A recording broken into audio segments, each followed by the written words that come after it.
Los Angeles has been the epicenter of so many wonderful, great things in rock and roll history and history. There is so much rock and roll history, especially in Hollywood and West Hollywood. It is layer upon layer.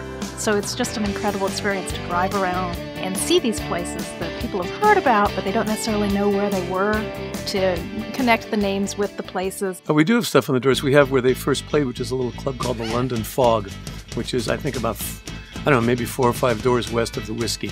And I can't even remember what it is at this point, but it's a really obscure hole-in-the-wall place, and that's where they first took off.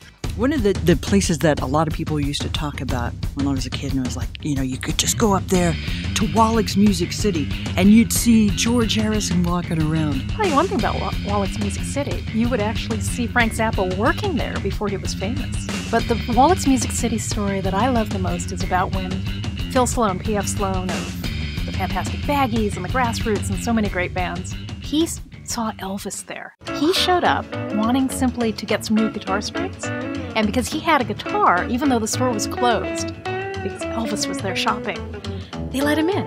And as a little kid, he got this amazing experience where the hand of Elvis touched him and helped him tune his guitar, and he's never forgotten it.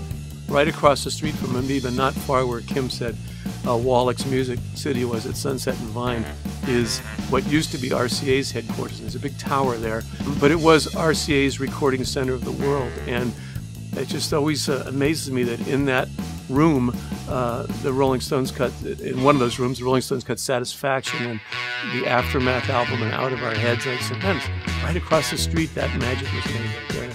There's all these little compact, neat places that you can go to on the tour, right? Like, for example, the Whiskey A Go-Go. Yeah, the Whiskey A Go-Go is right in the middle of the Sunset Strip. And the cool thing about the Strip is it's this little sliver of land that belongs to the county rather than the city. So going back to the 1930s, this was where all the wild times were had. It was also the place that just became the center of teenage culture in the 60s. And it's a row of amazing clubs. From Ciro's, where the Birds started out, to the Pandora's Box, which is where the teenage rebellion that sparked the Buffalo Springfield to write For What It's Worth came out of.